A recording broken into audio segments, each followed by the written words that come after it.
Fala empresário, fala empresária, RH, líder, consultor, seja muito bem-vindo, seja muito bem-vinda a mais um episódio do podcast Cultura de Times Fortes. Esse é o episódio de número 10, né, da nossa série que está saindo toda semana, um episódio novo para vocês. E é um episódio, um oferecimento da nossa empresa, da Empresa com Propósito. Meu nome é Guilherme Guimarães. Eu sou o Gabriel Robilotti. Gabi, o que a gente vai falar hoje nesse episódio de número 10, velho? Cara, hoje a gente vai falar sobre RH com cultura. RH, cultura, prática, como é que a gente vai fazer para desembolar isso tudo aí, né? Tem muito pano na manga aí pra gente falar sobre isso. Antes de a gente começar, Gabi, deixa eu dar só alguns recados especiais aqui importantes, tá?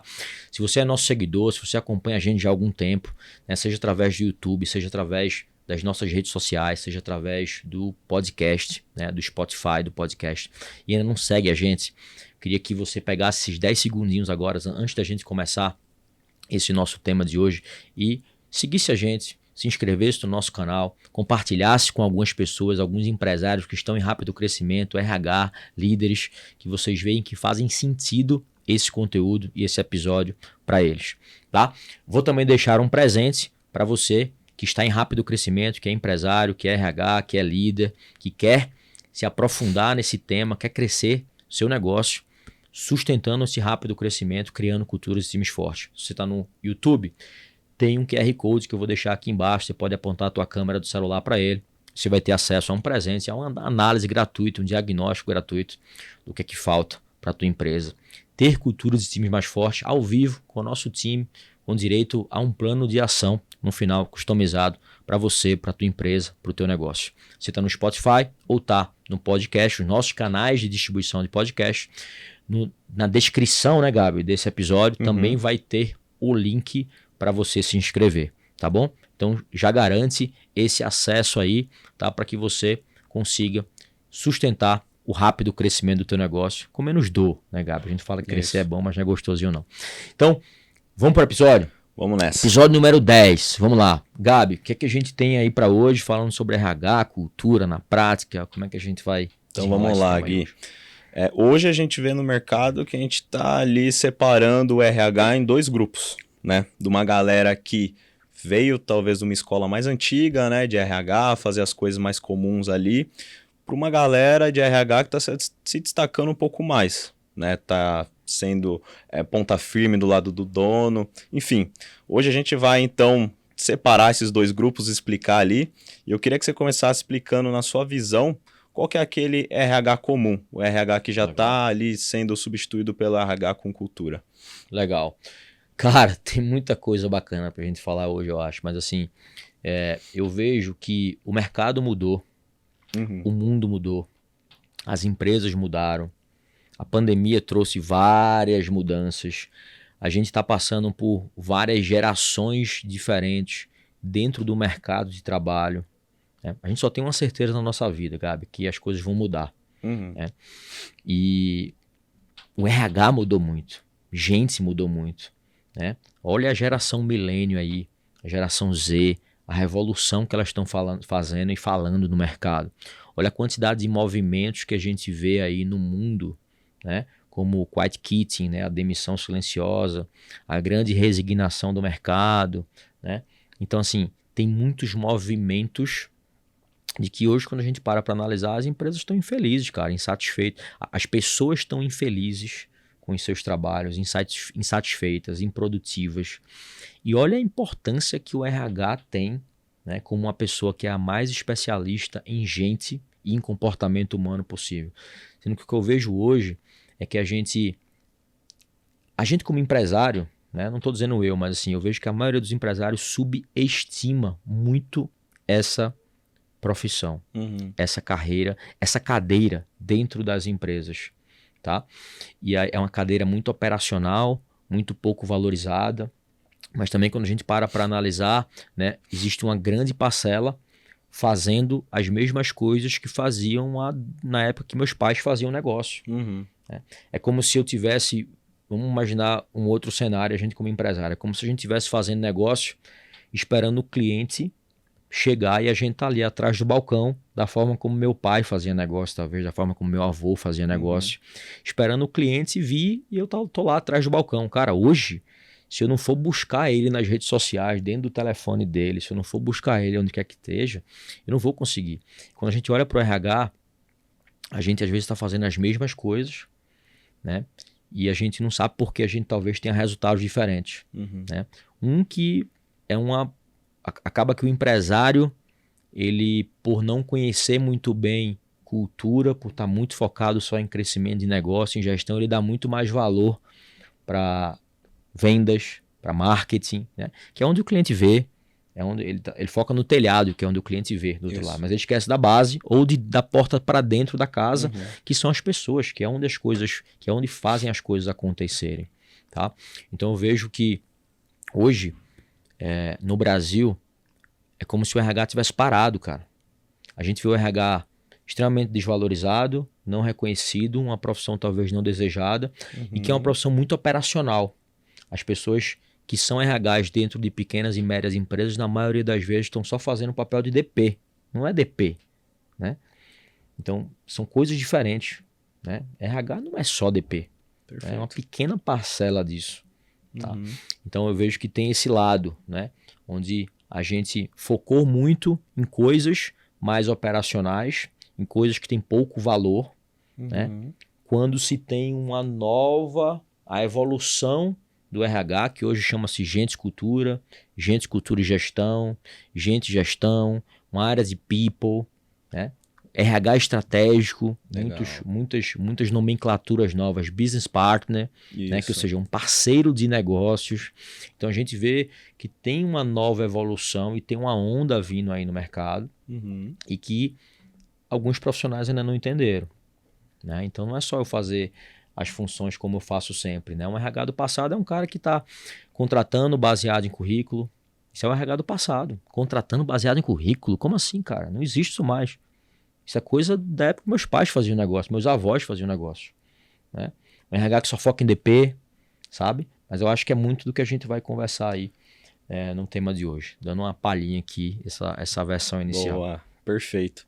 Então, hoje o RH, na verdade, igual você falou, ele contrata ali olhando o currículo, ele demite, ele faz as coisas muito no padrão ali, talvez eu diria até que no feeling, né? Ele não tem uma base do porquê ele faz as coisas. Perfeito. E aí é que a gente está percebendo a transição. O RH mais estratégico, o RH com cultura, ele está se baseando no que o dono já estabeleceu como regra dentro da empresa. Perfeito. Né? Então, o que você falaria para a galera que ainda se vê como um RH ali do passado, digamos assim? Legal. O que você falaria para eles fazer? Como eles fariam essa transição na realidade? Legal. Né? Eu acho assim que, eu até vou dizer assim, a culpa não é do RH, cara.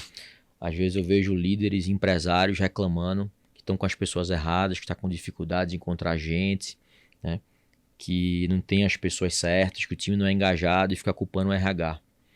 Mas o RH não necessariamente ele é o único responsável pela contratação. O RH ele dá apoio à contratação.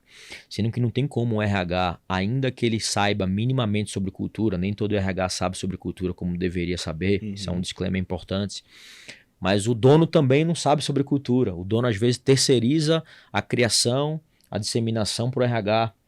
Então, como é que eu como RH vou contratar baseado em cultura se não existe cultura dentro das empresas? Se não existe cultura clara dentro das empresas?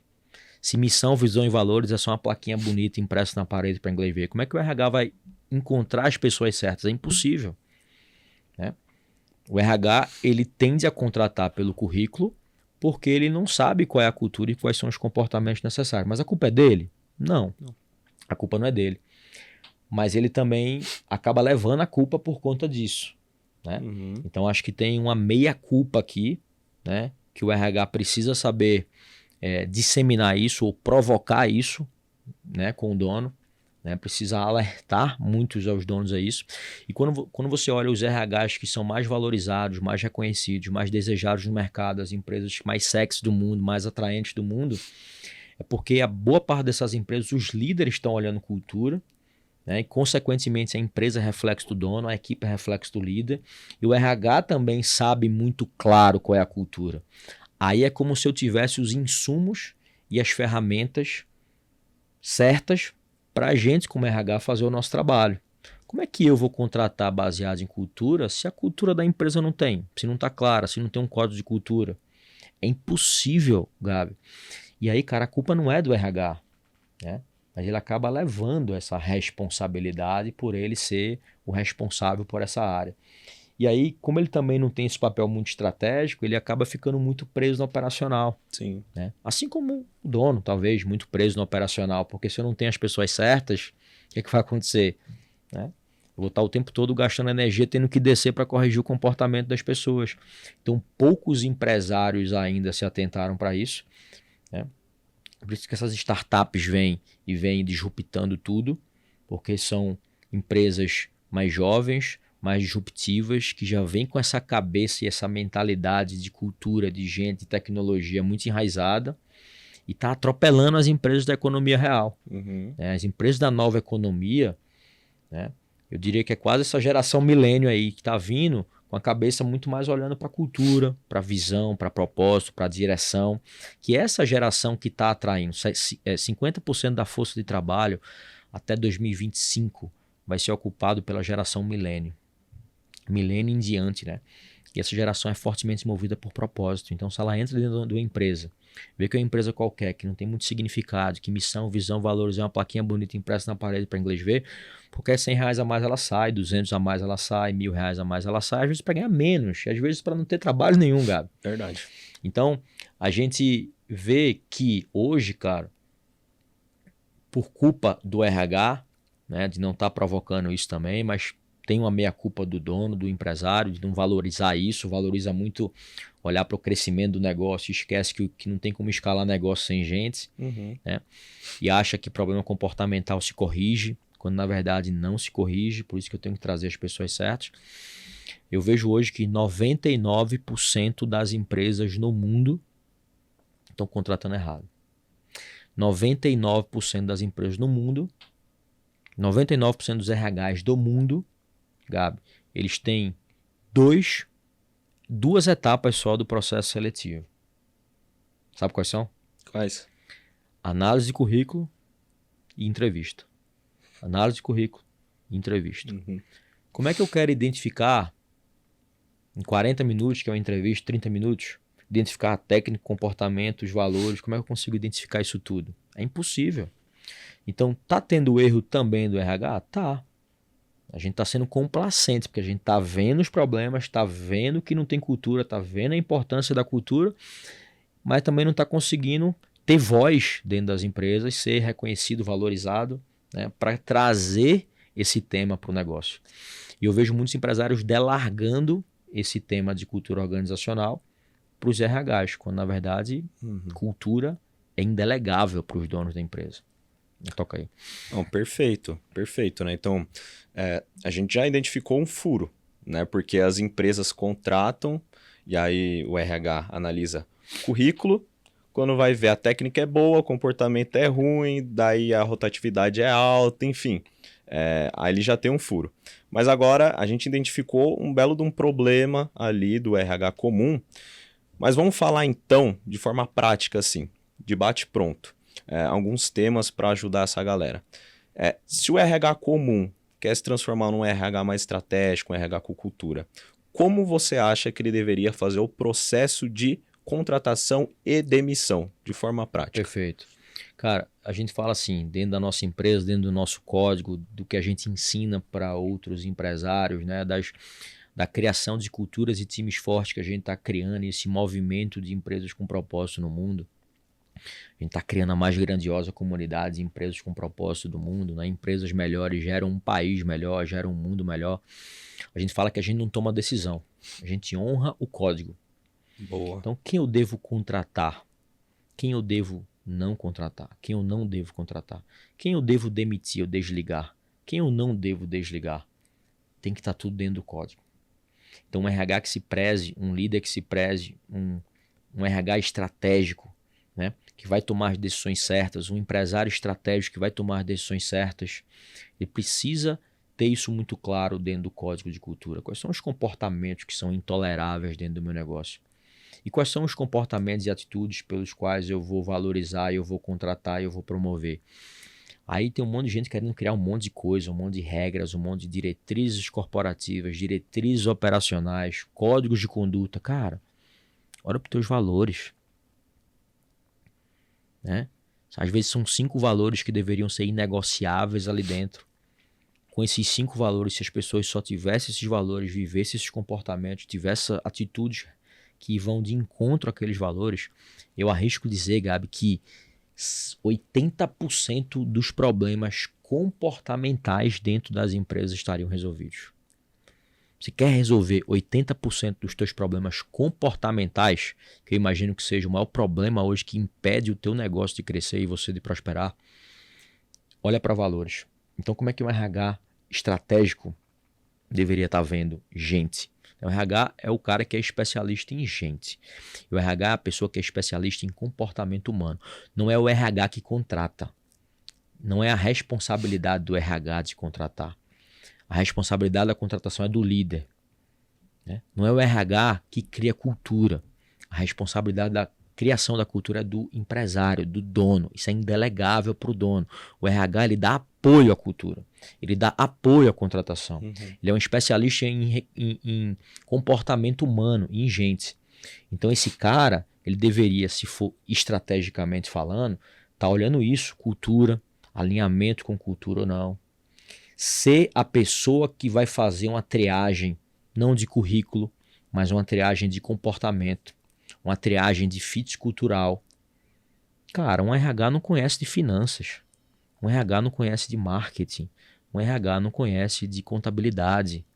Então ele não tem capacidade técnica para contratar uma pessoa de finanças, de marketing, de contabilidade. O RH sabe de gente. Quem é a responsabilidade que deveria ser? O líder direto. Imagina que tu é um técnico de futebol, é o técnico da seleção brasileira. Tu vai para a Copa do Mundo. Tu deixaria o teu RH escalar a tua seleção? Não. Claro que não, pô. Quem é que vai levar a responsabilidade? Quem é que vai tomar a pressão? Quem é que não vai entregar os resultados? De quem vai ser o mérito ou o demérito?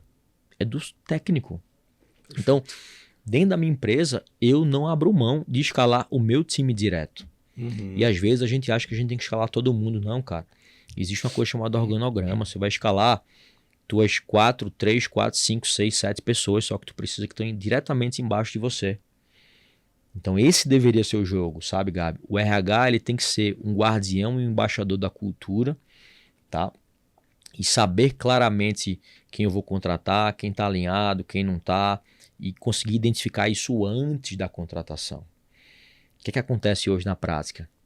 A pessoa acha que faz um teste comportamental, acha que está olhando para valores, mas nada mais é do que um teste comportamental. Por que diz que não funciona?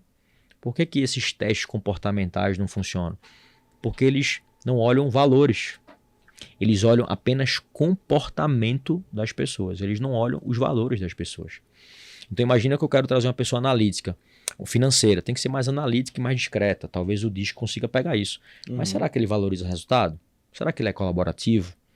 Então, o que o RH olha hoje é um erro dele? Ele olha só a técnica, 100% olha a técnica. Algumas pessoas fazem um perfil comportamental, que é esse DISC. Mas tem um terceiro nível, cara, que aqui ninguém olha, que aqui é o mais importante, que é a aderência aos valores. É aqui onde estão todos os problemas comportamentais e atitudes que acontecem hoje e que impedem as empresas de crescerem porque estão com as pessoas erradas. Pô, perfeito, hein? E aí, bom, agora ficou bem detalhado ali.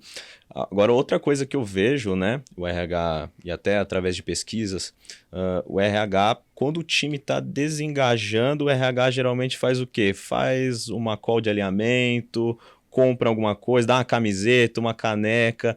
Cara, na boa, o que você acha sobre essas atitudes comuns de engajamento do RH e o que seria um engajamento realmente bom, olhando para um RH mais estratégico? Muita gente fala de um negócio chamado endomarketing, né? É o employer branding também, né? Você entender que o marketing que a gente faz para fora, primeiro tem que ser feito para dentro. Não tem como eu deixar o meu cliente satisfeito se o meu time não está satisfeito. Sendo que as pessoas confundem o que é engajamento. Engajamento não é mimo. Engajamento não é salário, só salário propriamente dito. Engajamento não é um presente. Engajamento não é um torneio de motivação. Eu vejo muitos RHs e líderes querendo sempre criar, né, umas coisas. Não adianta nada tu ter cultura não é clima. Tem uma diferença muito grande. Uma coisa é eu ter um clima talvez legal. Outra coisa é eu ter uma cultura legal. E eu vejo muitos RHs olhando só para melhorar instantaneamente ou substancialmente ali ou rapidamente ali o clima, ou melhorar, sabe, o clima, a energia das pessoas, mas através de motivações e incentivos errados, né? Como um presente, como um mimo, como, sei lá, algo nesse sentido, mas, cara, às vezes a gente acha que é salário, mas eu promovo aquela pessoa, aumento o salário daquela pessoa, dá 2, 3 meses ela já adequou o padrão de vida dela com aquele salário, a ponto dela ficar insatisfeita de novo se ela não estiver trabalhando por uma causa. Perfeito. Por um propósito bacana. Ninguém se engaja, ninguém se conecta, ninguém se engaja com algo que ele não se conecta, com algo que ele não acredita, com algo que ele não dá valor, ou seja, com algo que ele não valoriza. Olha os valores aqui no jogo. Com algo que ele não acredita, com a causa, com um propósito que ele não defende e não acredita. Então, Gabi, assim, eu vejo que a gente erra muito como liderança, que a gente acha que liderança é um torneio de simpatia, de motivação. Não tem que ficar empurrando ninguém ou motivando ninguém, cara. Engajamento é um comprometimento emocional que as pessoas têm com o teu negócio, tá? Então, no momento que eu trago uma pessoa como RH estratégico, eu tenho certeza que aquela pessoa se conecta com aquela causa. Eu tenho certeza que aquela pessoa valoriza as mesmas coisas que são os valores da companhia, tá? Perfeito. Que tem esse plano alinhado, cara, automaticamente, instantaneamente, essas pessoas vão estar engajadas. Perfeito. Não tem como. Bom. Então, às vezes a gente confunde, ou a gente erra, ou a gente quer dar incentivos, beleza. Vai gerar um aumento de clima organizacional ou de energia instantâneo. Eu estou removendo só um pouco do sintoma do problema, mas eu não removo a causa do problema. A causa do problema de hoje, só 27% das pessoas que trabalham no Brasil estarem engajadas, a causa tem 100% de relação com cultura e com a liderança direta. Não é por conta desses outros fatores. Perfeito. Gui, vamos fazer agora um quick wins? Vamos nessa. 2 minutinhos, 3 perguntas aí, vamos nessa. Ó, RH acabou de entrar na empresa. Tá, o RH acabou de entrar na empresa. Como que ele vai se adaptar para a cultura que já está criada? Cara, ele só se adapta se ele tiver alinhamento com essa cultura. A única pessoa que a gente não pode errar na contratação chama-se o RH. É a única pessoa. Se eu errei no RH na contratação, eu vou errar em todas as pessoas abaixo. Então tem que ter um cuidado muito grande em relação a isso, tá? Então o RH, ele precisa, antes às vezes de entrar na companhia, cara, essa companhia valoriza o que eu valorizo, né? Essa companhia tem uma cultura alinhada com a minha. Quando eu falo sim, quando a gente como empresário, líder, fala sim na contratação de uma pessoa errada, Gabi, automaticamente eu estou falando não para a pessoa certa. E a recíproca também é verdadeira. Quando um candidato ele fala sim para uma empresa que não tem aderência com os valores deles, automaticamente ele está falando não para a empresa dos sonhos deles. Então eles nunca vão ser felizes naquele lugar. E vai ser uma coisa temporária, como a gente vê hoje. Né? Rotatividade média no Brasil hoje, 48%. Né? Verdade. Agora a segunda aqui, vamos lá. O RH pode criar uma cultura na empresa? Não. O RH ele dá apoio à cultura. A única coisa, a cultura é um dos temas mais subjetivos do empreendedorismo, mais intangíveis, né? E é um dos únicos temas que é indelegáveis também dentro da empresa para o dono da empresa. A criação da empresa ela tem que ser responsabilidade. A criação da cultura tem que ser responsabilidade do dono. A criação, a disseminação não. Porque eu vou trazer pessoas que se identificam com isso, vai ser fácil todo mundo viver aquilo. Tá? Mas a empresa precisa representar o dono. Por quê? Porque o dono está hoje na empresa, está amanhã. Pô. Teu RH está hoje, pode não estar amanhã. Teu time de líderes executivos estão hoje, não podem não estar amanhã. E aí? E aí tu vai criar uma cultura baseada no que os outros acreditam. E se essa cultura for diferente de você como dono e como líder? aí o negócio não anda. Tu é a primeira pessoa a infringir essa cultura, a dar exemplos negativos e contrários àquela cultura, e aí cada vez mais tu enfraquece essa cultura. Então é indelegável para o dono. Perfeito. Agora, para fechar, até onde o RH pode ir para ele não ultrapassar a responsabilidade do dono? Até onde que ele vai nas decisões ali? Cara, o RH, assim, eu costumo dizer o seguinte, quando eu trago pessoas certas, coloco nos lugares certos, fica mais fácil, parece que todo mundo toma a decisão igual, né? A única coisa que eu acho que o RH não pode infringir ali é a cultura da empresa, são os valores da companhia, é a visão, mas o RH ele pode ajudar a chegar na visão. A gente como dono, cara, a empresa não é uma democracia, né? A empresa é quase uma ditadura, assim, assim, dentro das medidas de proporções. Vou explicar o que eu estou querendo falar com isso. Cara, quem está no risco sou eu como dono, né? Se a empresa quebrar, sou eu que estou como risco. Se a empresa for bem sucedida, sou eu. Se a empresa der prejuízo, também sou eu. Então tem algumas decisões que também tem que ser minhas, né? Óbvio, as decisões mais estratégicas. Ou seja, o que eu quero como negócio? Quais são os valores que são inegociáveis para mim? Qual é a visão dessa empresa? Qual é meu sonho com essa empresa, a visão de longo prazo? Isso aqui é uma coisa que é indelegável para o dono. Mas o como eu vou chegar lá, quais são as estratégias, qual é o plano, como a gente vai fazer aquilo acontecer, aí sim, cara. Aí eu acho que o RH estratégico ele deveria sim estar muito próximo disso, participar disso, né? Interferir nisso. E ele, como especialista em gente, ser a pessoa mais estratégica dentro desse plano, mais valorizada, mais desejada, uma referência máxima no que tange a gente. Porque para alcançar os meus sonhos como empreendedor, como empresário, eu não consigo alcançar sozinho. Se a gente for pensar nos meus 3 sonhos, nos nossos 3 sonhos aqui, a gente não consegue fazer nada sem ser através da nossa empresa, sem ser através do nosso trabalho. E não tem como crescer negócio sem gente. Por isso que o RH ele é tão estratégico e tão importante e hoje pouca gente dá esse valor, né? Então eu queria levantar essa bandeira aqui, né, para esses profissionais, porque esses profissionais eles têm um papel extremamente importante, Sim. mas que ainda é pouco valorizado, ainda, Gabi. Mas a gente tá vindo com a novidade aí, tem um negócio novo aí que a gente vai revolucionar o futuro desses profissionais. A gente vai revolucionar essa área de gente, gestão, para essa área ser a referência máxima dentro da empresa, para ser a área mais reconhecida, mais valorizada, mais desejada, né, dentro de todas as empresas hoje no Brasil. Tá? Então é bem por aí essa minha crença e essa linha de raciocínio, de pensamento que eu tenho. Boa, perfeito. Então, fechamos. Fechamos mais um episódio. Galera, esse é o episódio número 10. A gente falou um pouquinho sobre cultura, o RH, cultura com RH na prática. Se você gostou, comenta, deixa teu comentário, deixa tua dúvida, tá? E se você está assistindo pelo Spotify, na descrição desse episódio vai ter um link também. Se você está pelo YouTube, tem um QR Code que está aqui abaixo. Eu queria deixar um presente meu, né, em nome da empresa com propósito, para você ter chegado até aqui, até o final e ter assistido essa live. Baixa esse QR Code, clica no link que está na descrição da tela. A gente vai te dar uma análise, um diagnóstico do que é que falta para a tua empresa ter culturas e times mais fortes para sustentar esse rápido crescimento do teu negócio, tá? E para quem é RH também, clica aqui que a gente também vai ter um presente especial e uma surpresa especial para você, tá bom? Esse é o 10º episódio do podcast Culturas e Times Fortes. A gente se vê na próxima semana.